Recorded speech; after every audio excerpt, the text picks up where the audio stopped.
today I realized that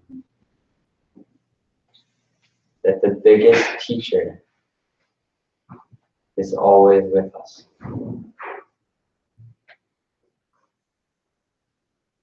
That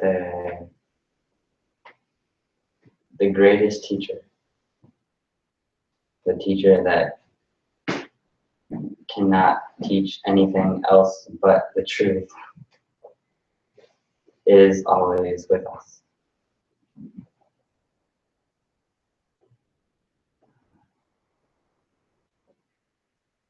And in a sense, that's our experience.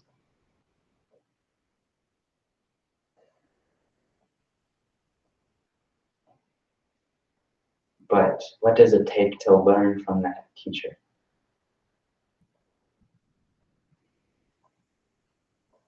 What does it take to not take it so personal and see that it's actually a friend guiding us, or it's something, someone showing us these parts that still need some love.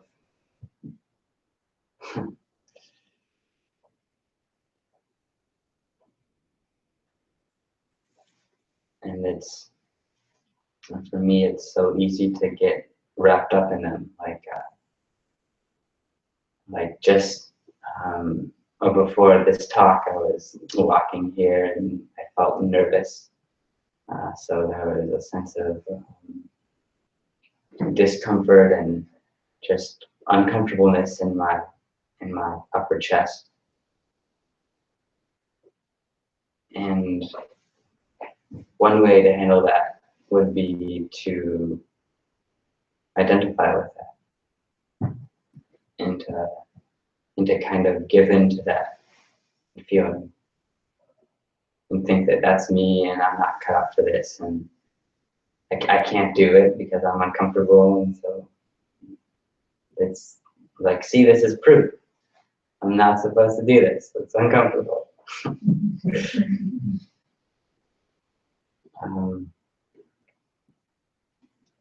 And another way to view it is, oh, wow. No. Thank you for not letting this go unseen. This is still part of me that can use some love. I can love this part of me. This part of me that's scared.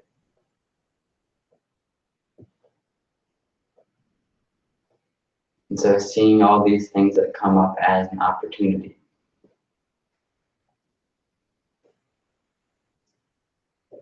As something that just wants to be seen.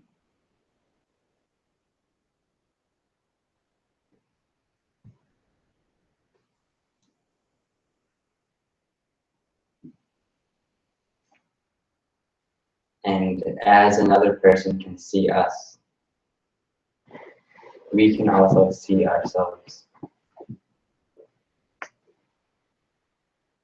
We can also view and notice what we're feeling. We can also view and notice our thoughts, maybe even more than any other person can.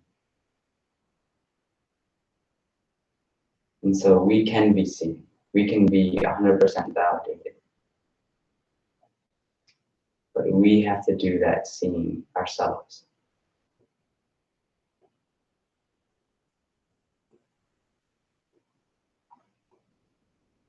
And what does that take?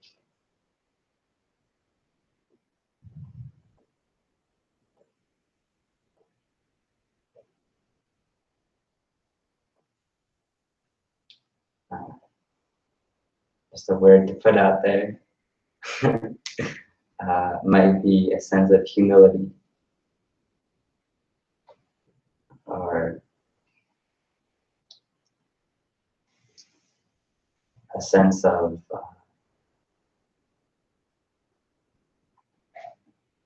I'm willing to learn. I'm still willing to learn.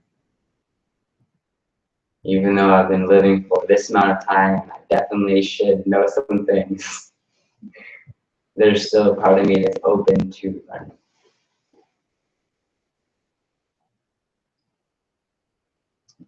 And in my life, I've stuttered for as long as I can remember. And in the moment of stuttering, it's just this unbelievable challenge. It's like this mountain in front of you that just at the time seems unsurmountable.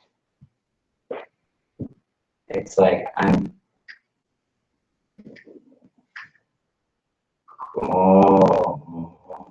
going to say this thing, and I know what I'm going to say, and then I come up on it, but for some reason, it's just not coming out. And no idea what is holding me back.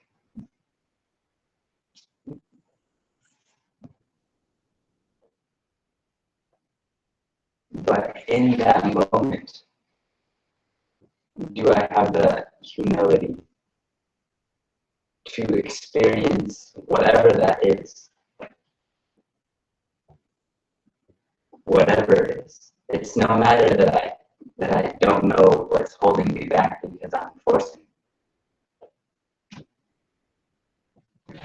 Because I have a plan and I have to get somewhere and I have to say this thing, so I'm gonna push it.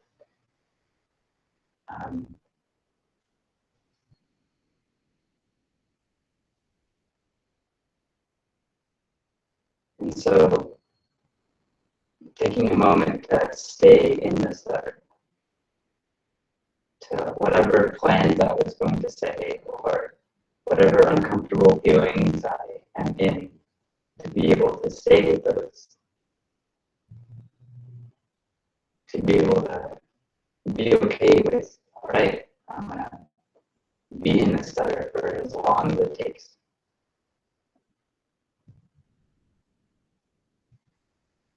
Or, all right, whatever this person is thinking right now, that's fine. Whatever this person is thinking right now, that's fine.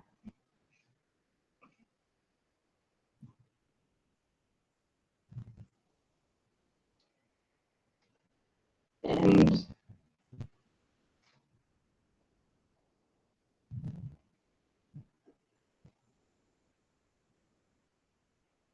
it's something that I struggled with for years.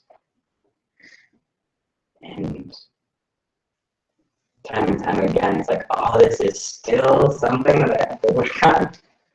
This is still coming up.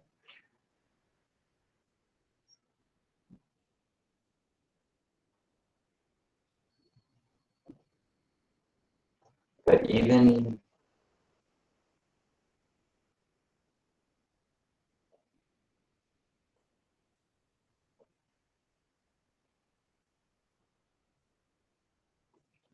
a reaction like that isn't quite acceptance.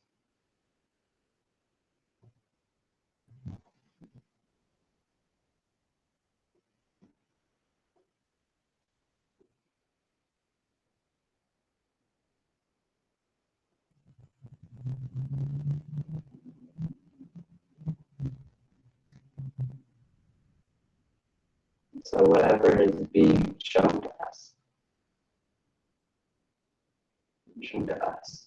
something is showing itself to us.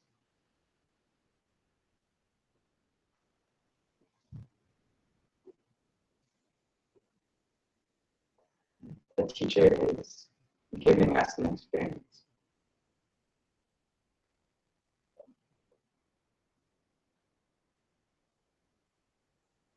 Do I have the humility to welcome that experience? To still think of myself as someone who is learning.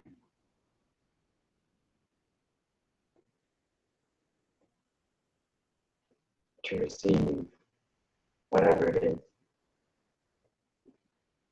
Maybe the sensation in my shoulders, or a feeling of dying in your chest.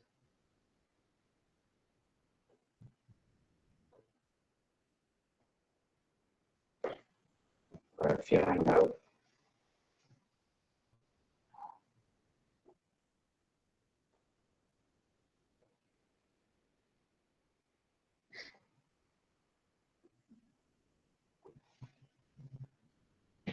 just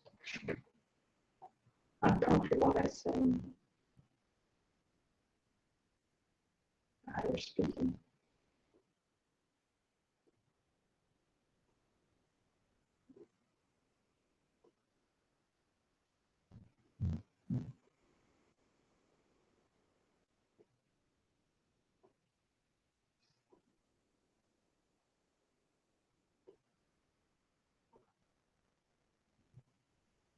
So we practice the feeling of gravity on us, the feeling of allowing any tension that wants to be let go, to let go.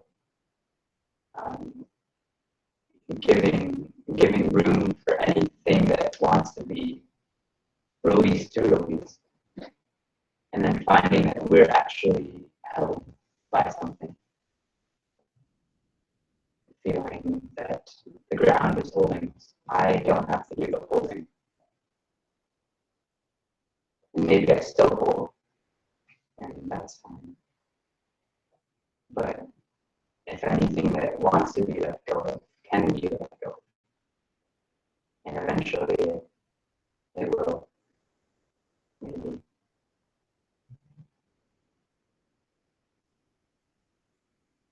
And when I personally find that balance between letting go and being held, I find it easier to welcome the teachings of nature, the teachings that are present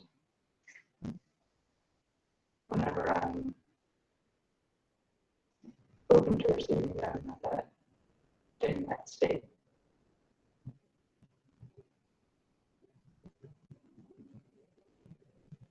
And all of a sudden, all of the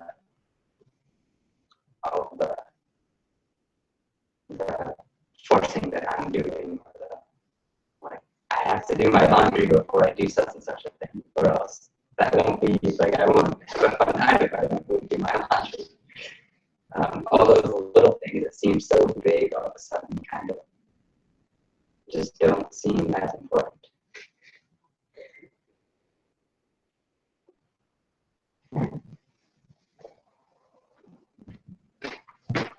And so this is something that I found, and I'm happy that we can share together. Found some benefit to it. I had some experience that was helpful to you.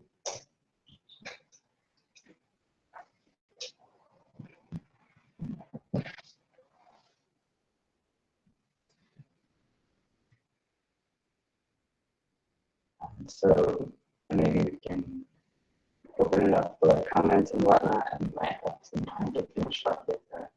That's it.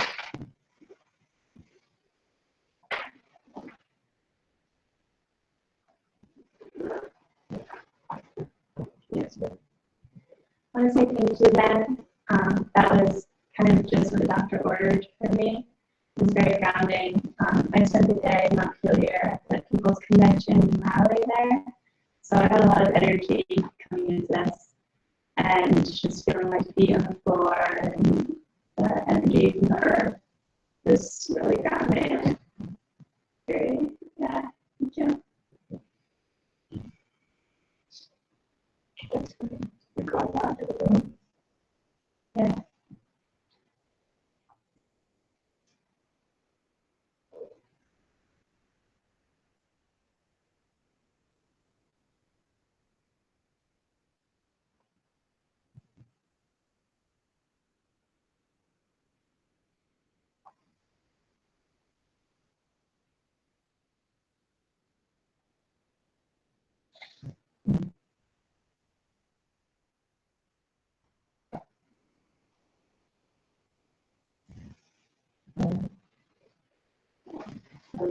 I you at the beginning, I thought you sounded kind of like me, like kind of grounding, and settling, and like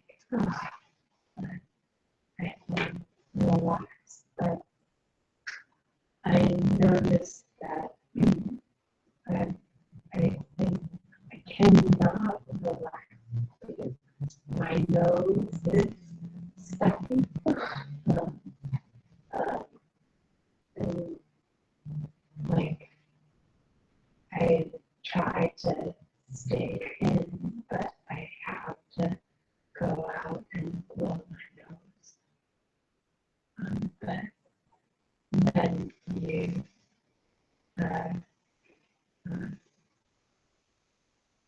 always settle me back. So that was nice. And just keep doing what you're doing. Yeah. And, yeah. Yeah. Thank you for that.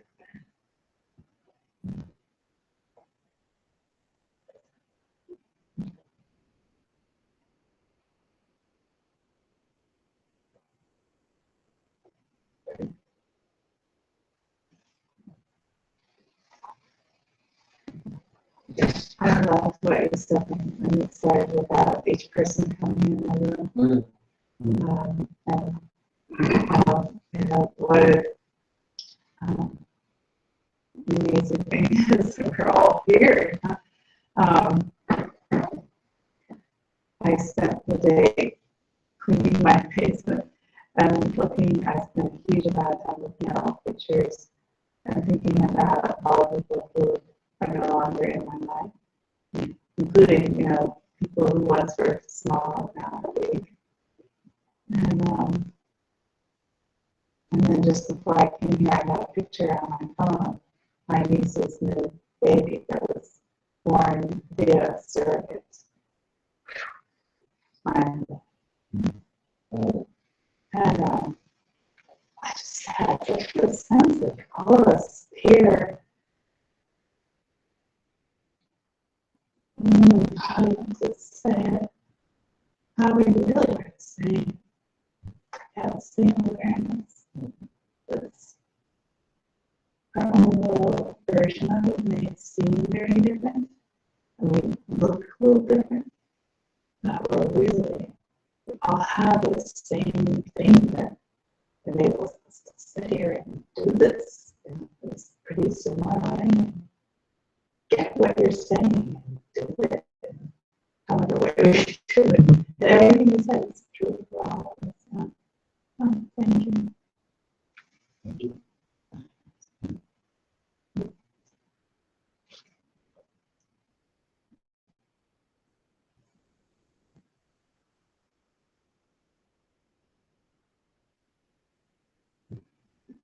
Yeah. That's something it's gentle and that's not about it's comforting something. But I didn't know what to expect and it turned into a long meditation.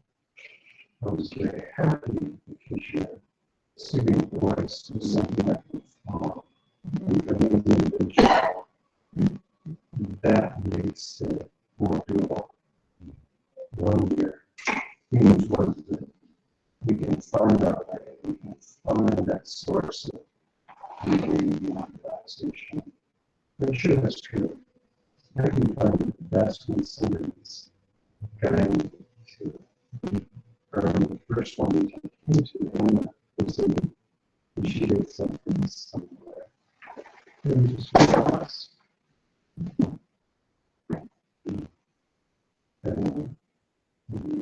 Kind of imagery or suggestions that you call was made a really nice meditation for me. That's good to hear that my wife was sleeping.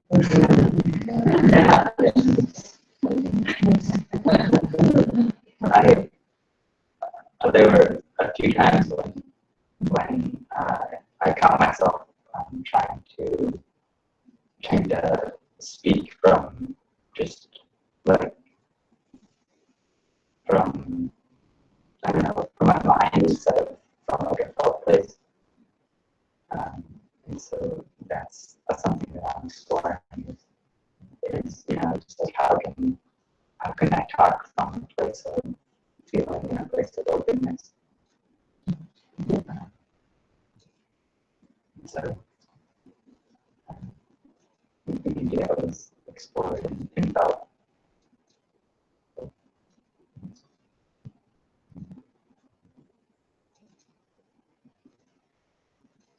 I appreciate this so I really appreciate your sweet honesty in dealing with your teacher, your challenge of a stutter, which I never even noticed before. Because my mind does stutter. My words don't necessarily stutter, but my mind does. It gets caught up in this inability to express myself articulately sometimes, or with good memory for details. I have a sense of things. I feel things deeply, and I have a sense of how things worked out. But my mind stutters to express it fully. And so I really appreciate your using that as a teacher.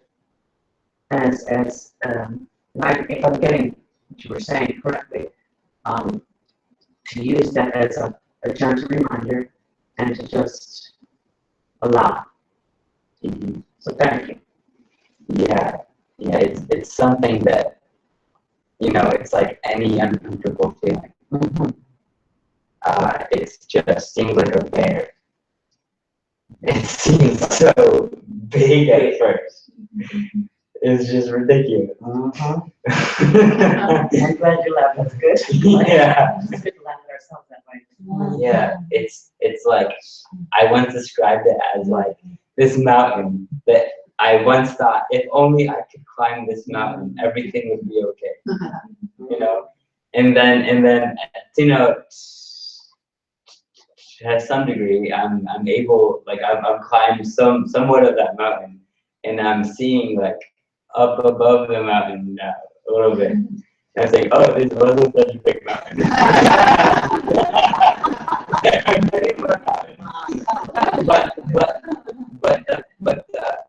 but the feeling, it was just like it controlled me, and the feeling was just, it wasn't anything that I could observe. It was just poof, poof, poof. It was just like if I had a presentation, it would just like wreck my 2 days before or something.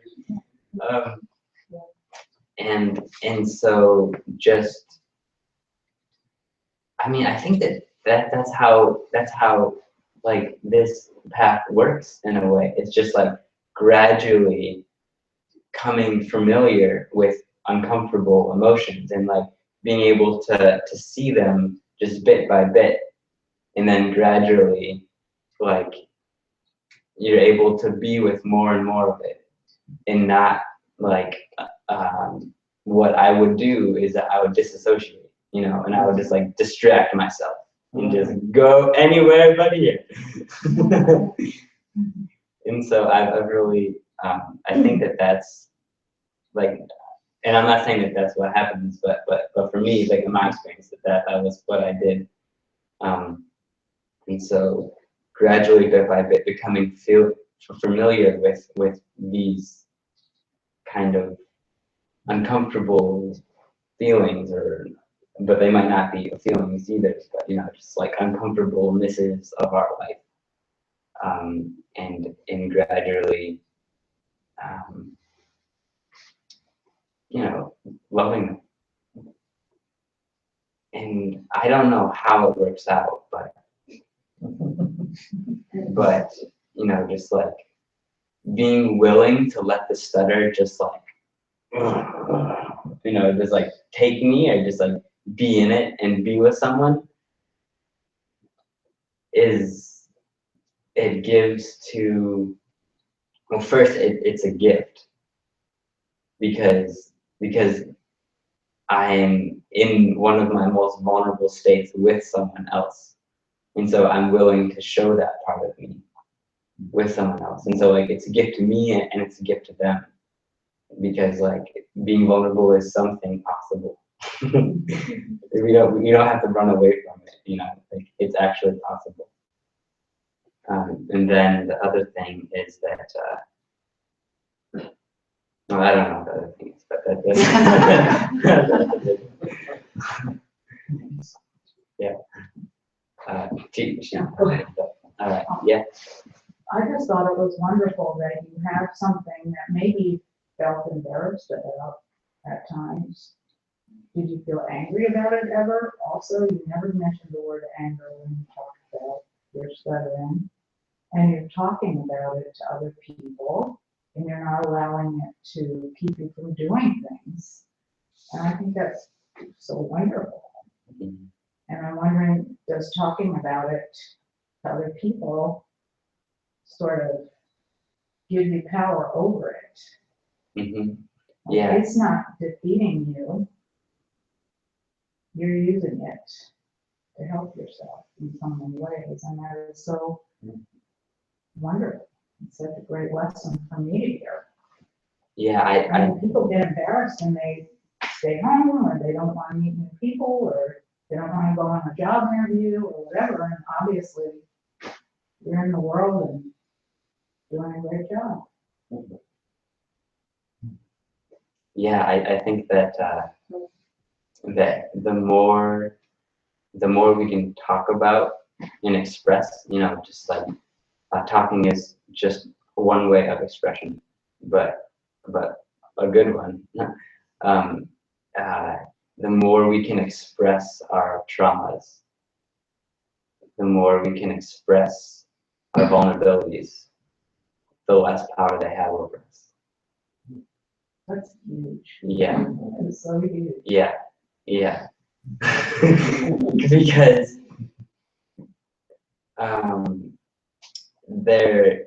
I've a friend who had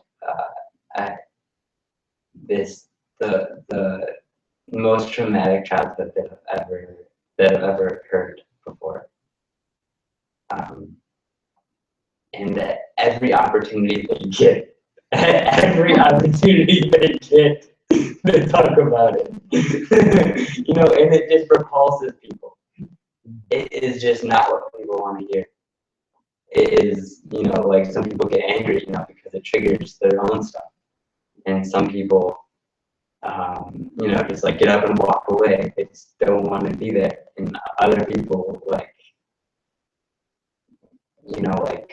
might be able to sit through it with them as they share.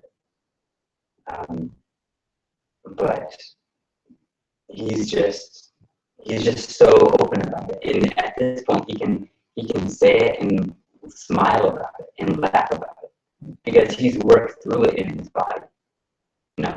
He's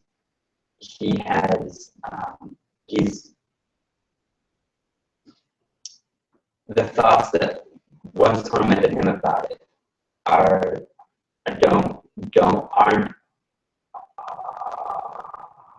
aren't his master anymore, in a sense. Like he doesn't have to buy into them, and the feelings in his body associated with that event isn't like he doesn't have to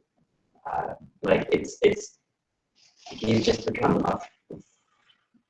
familiar with it, because he's been so open about it. And so that's an extreme case about someone who is really, you know, just been so open about something so vulnerable, and then it's just not, it's not controlling him anymore, and he's free from it. And so to the extent that we can be open about our insecurities, about the things that are subtly controlling us, as hard as that is, that's the work that needs to be done to free us individually, and then also I think to see our humanity together, to see that we all people who struggle, and we all have these things that I don't want to show. I mean, no. Because we want to be seen, but we don't want to be seen. Because being seen makes us vulnerable, but we really deeply do want to be seen because we just want to connect. Life is a relationship. Yeah, and so, you know, I still think that stuttering holds me back to some degree. Is like, okay, like can I actually get a job where it's just straight talking? You know, I don't completely believe that I can do that yet. I still feel that there's still some things that I need to work through. But every stutter that comes up is an opportunity to work through. You know, am I still holding on to something when a stutter comes up? Am I not fully willing to experience this stutter when it comes up? You know, like is there something that subtly says no? Or no, I'm not willing to express myself in front of this person. And so, you know, like how open are we? How open am I to showing the vulnerable parts? Like at every opportunity, every study, every opportunity my friend gets to share about his childhood.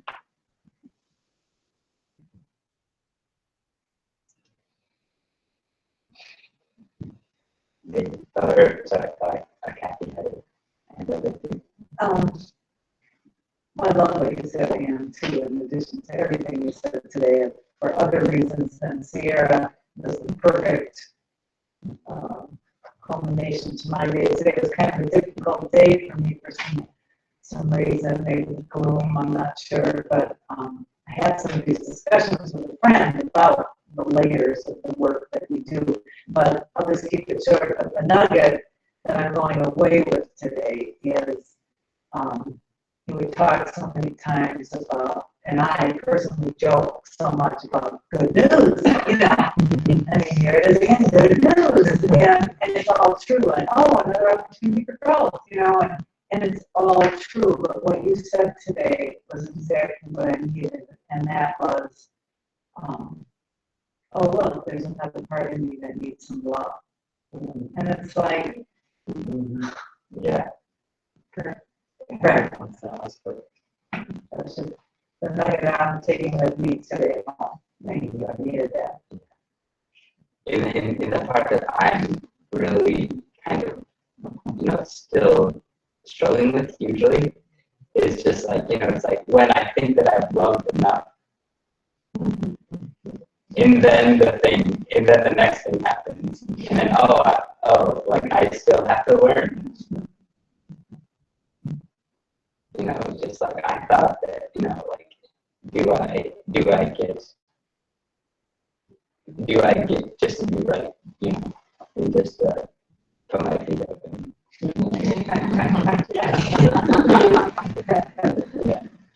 and so like that's do you have anything to add on that? No, it's just really good for me. Thank you.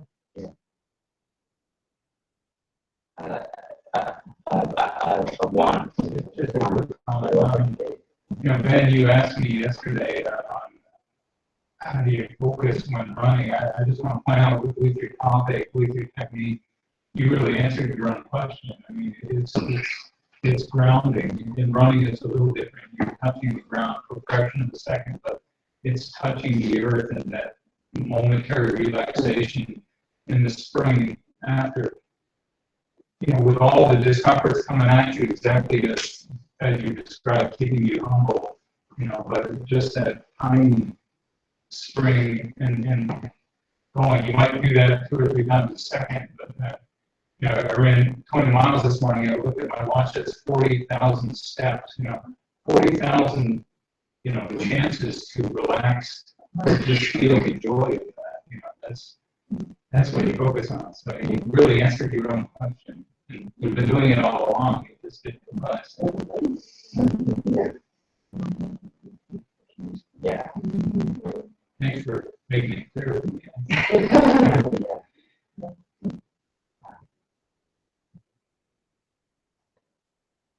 About the love thing, triggered me back to when my kids were little, and somebody said to me, now just remember, when your children are the least lovable and driving you crazy is when they need the most love. And it's sort of like that was a balance too. That which is least lovable needs the most love in that case. So it was interesting to me that you talked about your stuttering in relationship to love. Yeah, I definitely think that's exactly it.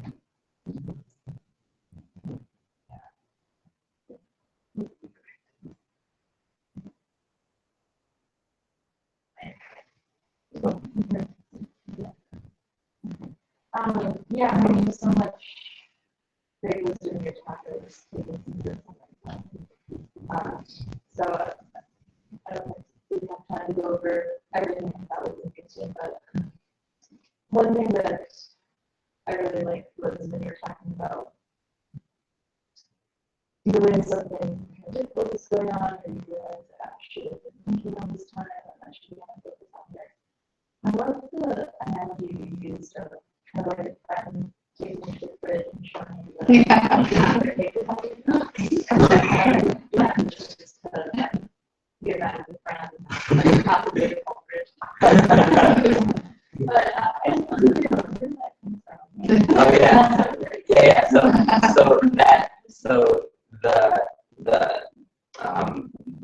the positive feedback of the aha moment of like, oh, the distracted, great, fantastic. That's from Ruud Else's book, the Illuminated Mind. And so that way of approaching distractions is from his book. But then the metaphor of taking of like your friend showing you that half of your stuff is gone, and then them loving you so much that they're willing to be in the situation of you seeing that half of you. You know, like you spent all of yesterday making that chocolate cake, and now like half of it's gone, and it's for the birthday party tomorrow. Something like that. That came to me during a sit or something. Like, such a good friend. Wow. Oh man, like they're really willing to show me the ugly parts.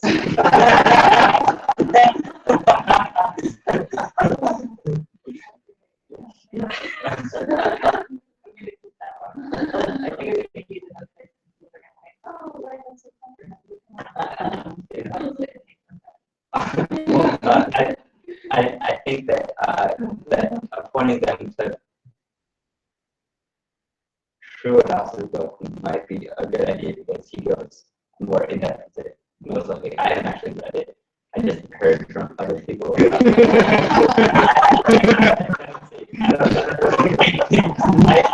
read in 2 years. I've just gotten stuff from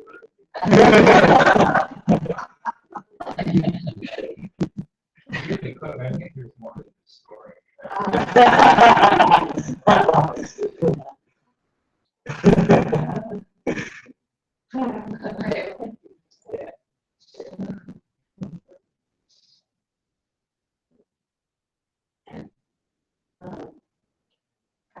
think I love your stories, and like that just brought me back to laughter. Ruby's quote, the wound is where the light is. Right. Yes.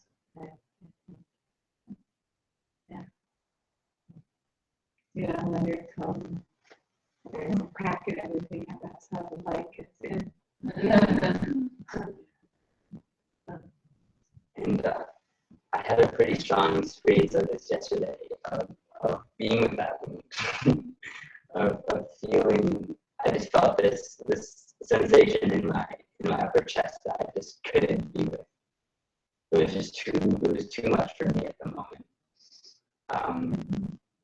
And so that was, it's like something that I just wanted to run away from, something that I wasn't willing to feel like I was in a sauna with Danny, and I just wanted to get out.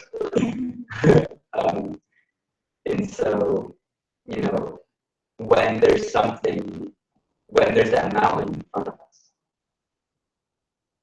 when that mountain is in front of us, or when there's something inside of us that we are not willing to feel, whatever degree that we can is okay.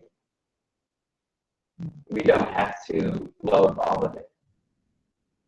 We don't have to think that we're going to love and accept it right now. And if I don't, then it's not going to, then I failed or something.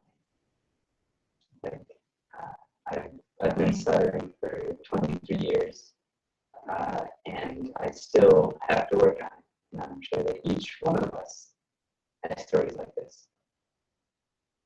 And that just looking at that wound, spending time with that wound, loving it just a little bit is a big, big step. And so that's right there. And that's maybe why we have the time that we have in this lifetime.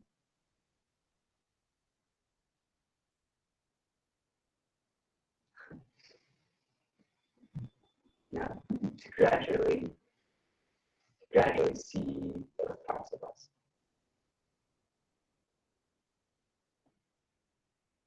And it's okay if we spend a lot of time not seeing them, and it's okay if we spend a lot of time seeing them. Gradually, they're probably going to catch up to us.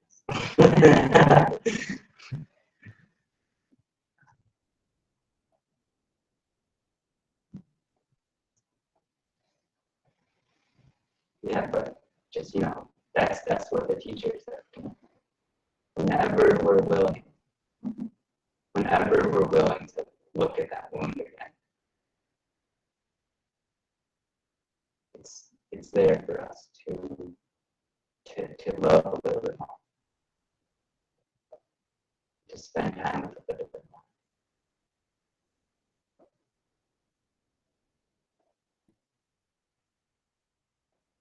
And so whenever we're willing to take a bite, it's there.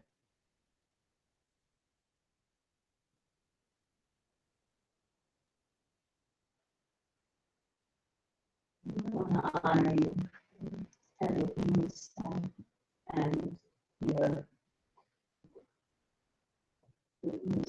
nugget about loving what we're afraid of, and vulnerabilities. It's really beautiful and powerful. It had a strong effect on me. But even more, just tell you something, I had so much tension in my neck and shoulders throughout the meditation. And when you began to talk about your wound, I suddenly it all disappeared because I felt such empathy for you. And I stopped thinking about myself.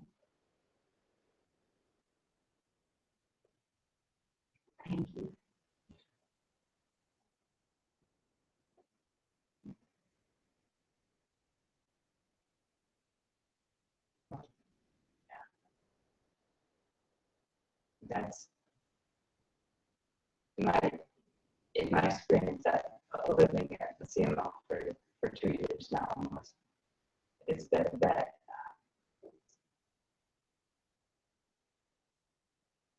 like that's what I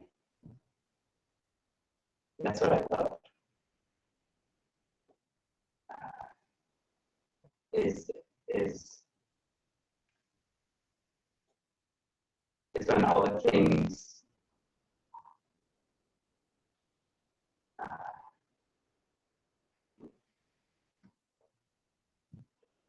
well, I mean, I don't want to. So just in my experience, when I can, when I'm willing to let go of what I'm struggling with, to then take action or to be with someone else, or to do a task. For some reason, it just breaks up a pattern in me. And at first, it's just like I want to be in my own patterns, just like I want to stay there, because I feel right and I feel justified, and just like all the things that I'm holding on to, I'm holding on to them, and I think I'm holding on to them for good reason. But then when, like, I almost like look forward to chores in a way, because like I didn't sign up for whatever this chore was. But like it's an opportunity to just like, all right, like whatever it is, it's like I'm gonna try to throw myself into it as much as I can. And it's just like a way to get out of like planning, and then I can just, all right, like whatever this is, I'm gonna mop, and so just like the relief that comes with like dropping my perspective and putting my perspective up on my feet or something, or on a sensation or on someone else, like other than, I don't know what is holding on, like I don't know what that thing is, but for some reason I'm feeling it. And so just a way that I found a lot of relief is to somehow like get curious in something else, and just like totally engage in something else. It's not like a disassociate, I don't think, because like a disassociate is like just like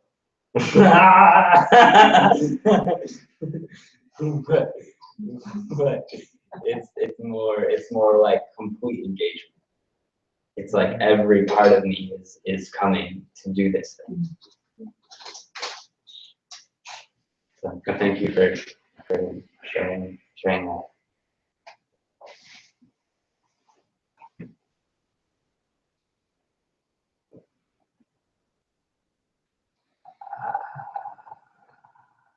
I hope that that was helpful, and not too much about about what you said.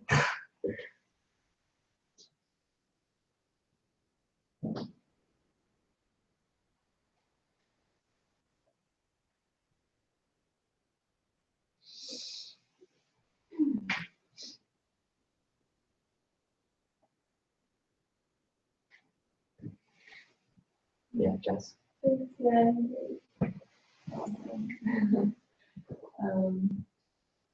Yeah, a lot of that around. It feels similarly a lot of empathy that it somehow grounds you in your body, in a way that's sometimes hard to do for yourself. But I guess I've been thinking lately about this, sort of these mountains, and sometimes I get impatient with myself that I'm not at that mountain yet, and I'm stuck on this mountain. And I think that's still like it's being in my head and not like letting go. And lately my strategy been to have a goal of being bad at things. Like even like being a bad friend, or like being bad at my job, or being bad. And I don't know, whatever it is that I do, and that helps me relax into whatever I'm doing. In a funny way. Not like actively, not active malice, but like, I found that it helps me be a little bit more patient with myself. I think that is really what I struggle with a lot, is being patient with where I'm at right now. And I think with instead of using like your biggest like vulnerability and like, using it as a strength in the future, it's really powerful.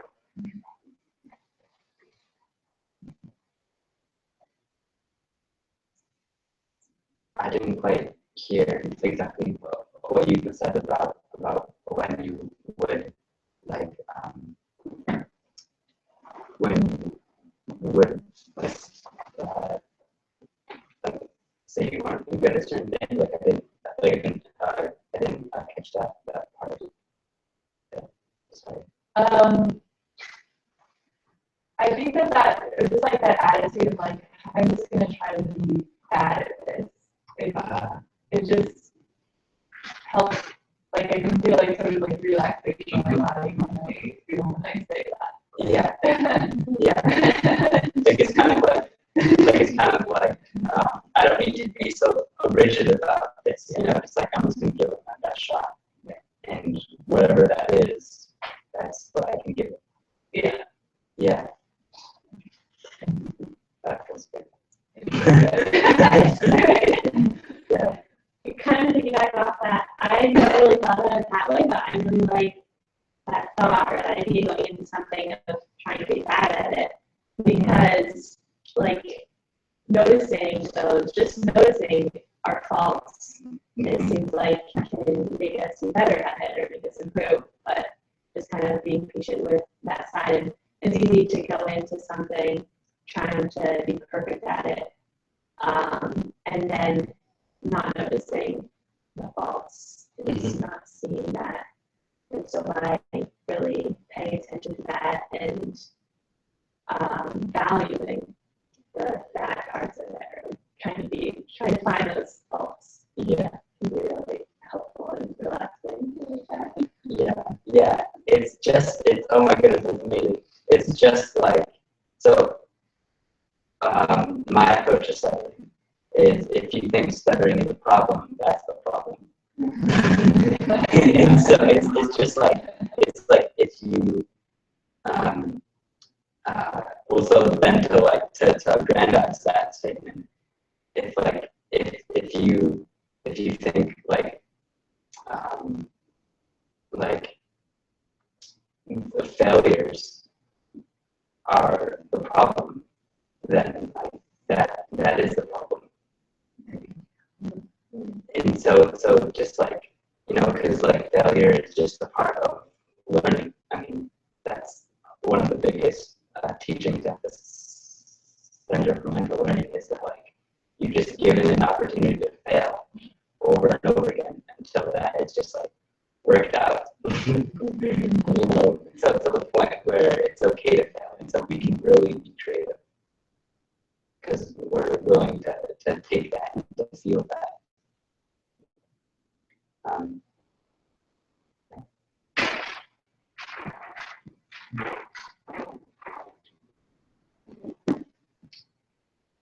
We have just a few more minutes, and I think it would be kind to give everyone a little bit more time to sit.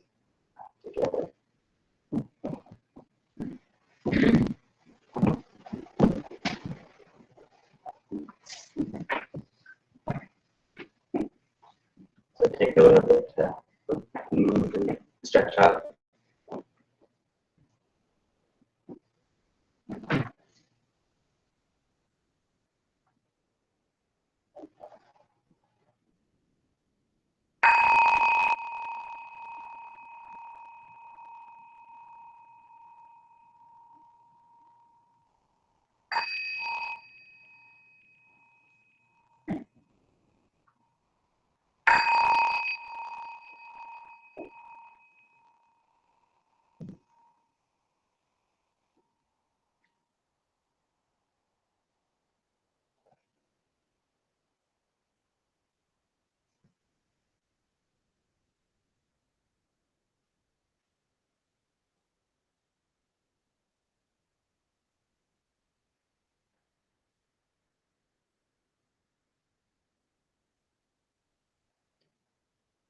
For the next few moments, feel free to explore any technique that you'd wish.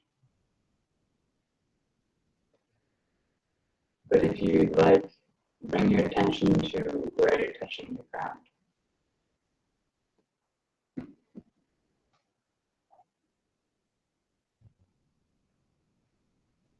And feel exactly that place.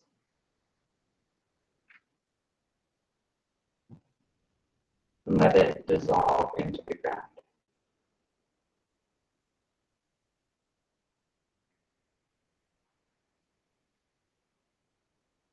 It's almost like you're inhabiting the cells of where you're touching the ground. Bringing your attention inside your body to come in contact with the ground.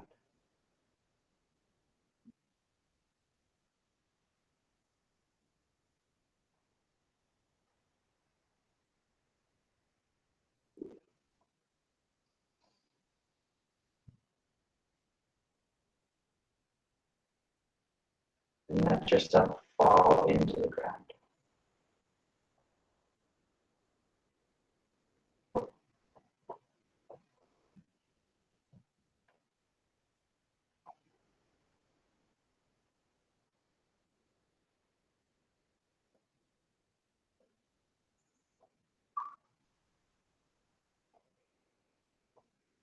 And let the ground support you.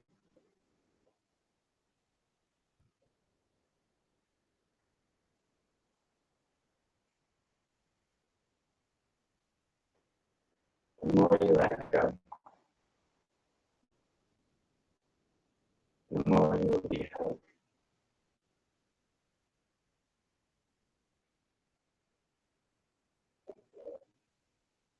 To have a universal health do its work inside of you.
give yourself permission to surrender to gravity.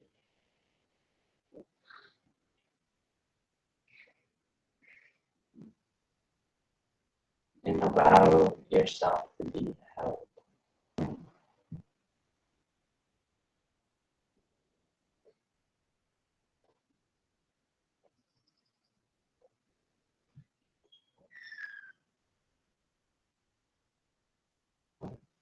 You no longer have to hold on.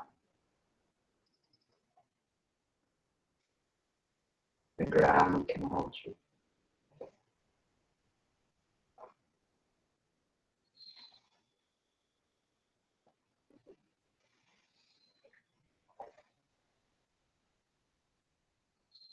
This can be a lifestyle.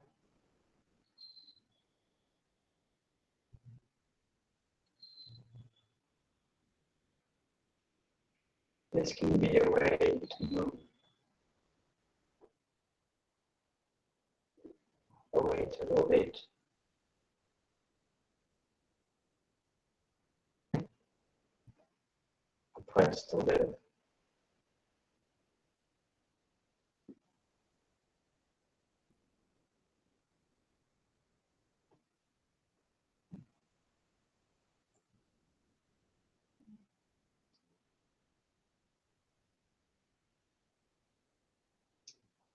All you have to do is remember we have some great teachers to show us that we're not remembering.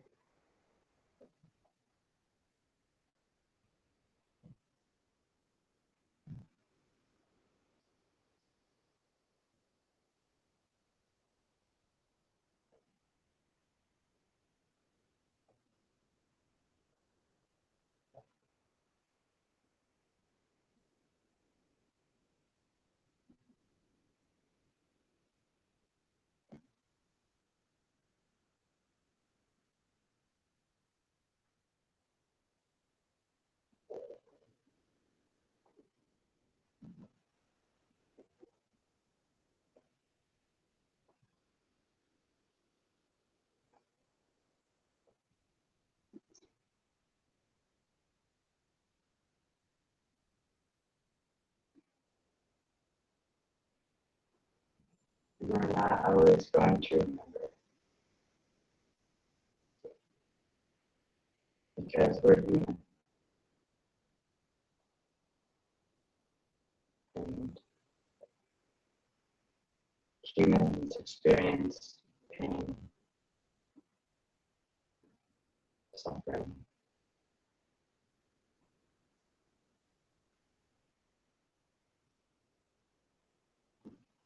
The more we can hold those places of suffering, spend a little time with them.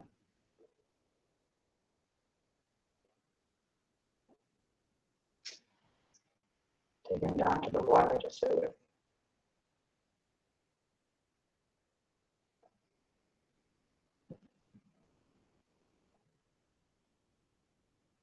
The more those places of suffering can become our greatest friend, our biggest gift to the world.